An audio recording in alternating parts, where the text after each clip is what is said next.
అనకాపల్లి జిల్లాలో పరిశుభ్రత పరంగా ప్లాస్టిక్ రహిత పట్టణంగా నర్సీపట్నం ముందంజలో ఉండాలని స్పీకర్ చింతకాయల అయ్యన్న పాత్రుడు అన్నారు. పట్టణం పరిశుభ్రంగా ఉండేలా అధికారులు, ప్రజలు సహకరించాలని కోరారు.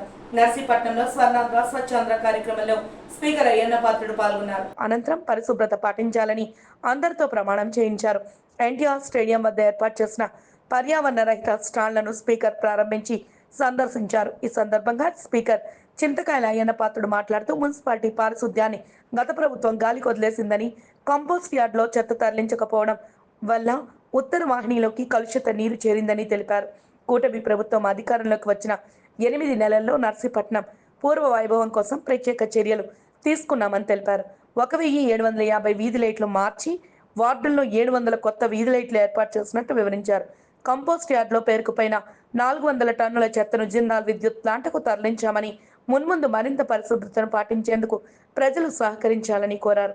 ఈ కార్యక్రమంలో RDO VV Ramana, municipal commissioner Jampa Surendra, councillor Chintakayala Padmavathi, Chintakayala Rajesh, Janasena party Narsipatnam incharge Rajana Veera Suryachandra, ward కౌన్సిలర్లు, తెలుగుదేశం పార్టీ నాయకులు, అధికారులు తదితరులు పాల్గొన్నారు.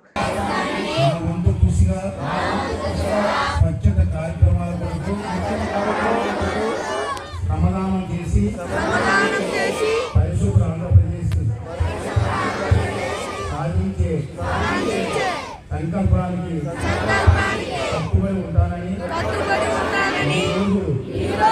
పరిశుభ్రత గురించి నేను వేసిన ఆంధ్రప్రదేశ్ రాష్ట్రాన్ని శుభ్రపరచడంలో సహాయం చేస్తుందని రోజు నుండి తోటివారికి కూడా స్వచ్ఛత కొరకు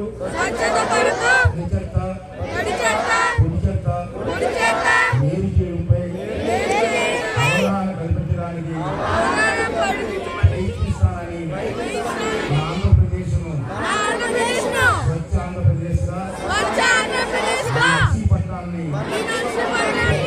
నర్సీపట్నంగా చేస్తానని ప్రమాణం చేస్తున్నాను. ముందు ప్రజల్లో అవగాహన రావాలా. నీ వ్యాపారం వల్ల 10 మందికి నష్టం జరిగితే అది క్షమించరాని నేరం. దాన్ని నేనైతే ఒప్పుకోను. కాగితాల మీద రాసింది వేరు, రోజు సమాజంలో చూస్తుంది వేరు. అంటాడు ఇలాంటి సంచులు వాడకూడదండి. ఇప్పుడు మా బజార్కి వెళ్తే కూరగాయలు కేజీ కావాలంటే ఇలాంటి సంచులు ఇస్తున్నాడు. మటన్ షాప్కి వెళ్తే కేజీ మటన్ కావాలంటే ఈ సంచులు వేసిస్తున్నారు. ఇది చాలా ప్రమాదం. దీన్ని మనం నిషేధించి తీరవలసిందే.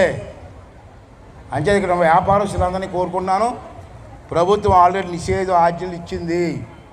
ఇలా పేపర్లో, ఆంధ్రజ్యోతి పేపర్లో ఇది అడ్వర్టైజ్మెంట్ కూడా వచ్చింది, చూడండి. ఏటేటి వాడాలా, ఏటేటి వాడకూడదని.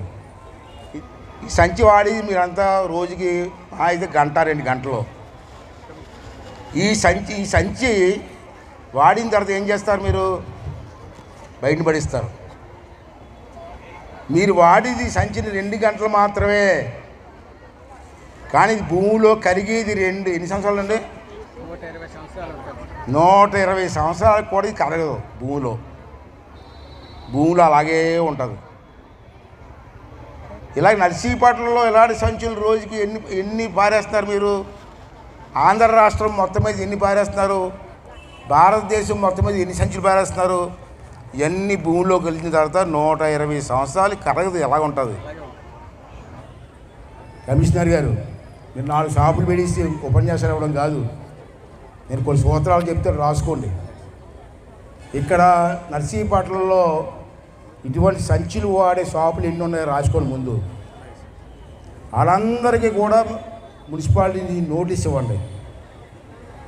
పలానా ఈ రోజు నుంచి ఎవరైనా సంచులు అమ్మితే